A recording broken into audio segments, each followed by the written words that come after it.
مونتنگرو یکی از کشورهای تازه تأسیس جهانه که به خاطر سواحل برهنه و طبیعت چشم نوازی که داره توریست ها رو جذب خودش میکنه که عمده درآمد مونتنگرو از این طریقه. در این ویدئو میخوایم جذابیت ها و شرایط زندگی در این کشور جدید رو بررسی کنیم. تا آخر با چنل دانستنی های ترند همراه باشید تا به یکی از شهرهای جذاب جهان که در میراث یونسکو ثبت شده بپردازیم. مونتنگرو و صربستان در سال 2003 از یوگسلاوی جدا شدند و در سال 2006 با برگزاری رفراندوم مونتنگرو به استقلال رسید و پیش بینی میشه که تا سال 2025 بتونه عضو اتحادیه اروپا بشه. بهترین زمان برای مسافرت به مونتنگرو فصل بهار و تابستونه که بتونید از سواحل تمیز و دریای آدریاتیک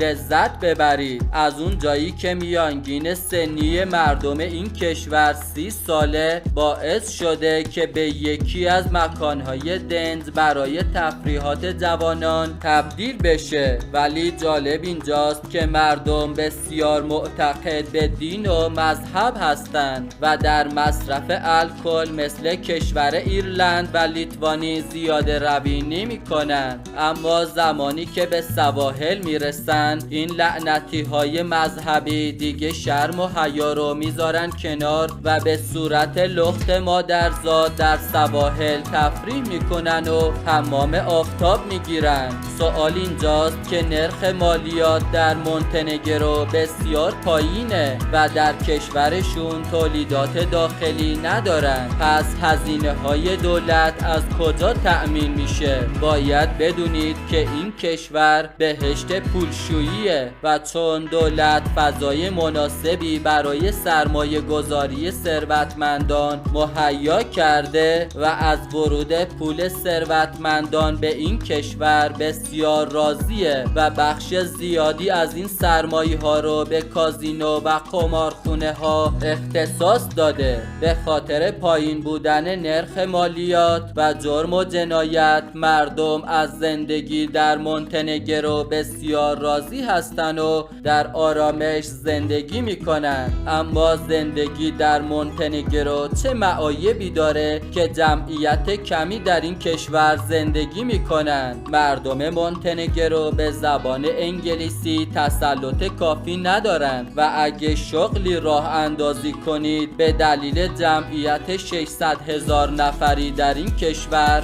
مشتریان شما محدود خواهد بود و نمیتونید سود کلانی به جیب بزنید. در نتیجه مهاجران تمایلی به اخذ اقامت این کشور ندارند. تا آخر با ما همراه باشید تا به 2 از میراث یونسکو در این کشور بپردازیم. مردم محلی در مونتنگرو معتقدند که هیچ سفری به این کشور بدون دیدن مناطق با شکوه پارک ملی دورمیتور کامل نمیشه. این پارک خونه گلهای وحشی و مرتفع ترین قله های این کشوره که با فرصت هایی مثل دوچرخه سواری در کوهستان و قایق سواری در آبهای سفید عمیق ترین رودخانه اروپا به بهشتی برای ماجراجویان تبدیل شده. لطفاً نظراتتون رو در مورد مسافرت به مونتنگرو در کامنت ها بنویسید. خلیج کوتور معروف ترین شهر این کشوره که قدمتی 2000 ساله داره و به خاطر زیبایی شهر و طبیعتش گرونترین شهر مونتنگروه. کوچه های باریک و دیوارهای بلندش در کنار سواحل زیبایی که داره برای کسانی که به فضای تاریخی علاقه دارن به مقصدی رویایی تبدیل شده. در ویدئوی بعد دلایل زندگی در این دنیا رو بررسی میکنیم. پس برای دیدن ویدئوهای جذاب بعدی کانال رو سابسکرایب کنید و زنگوله رو بزنید.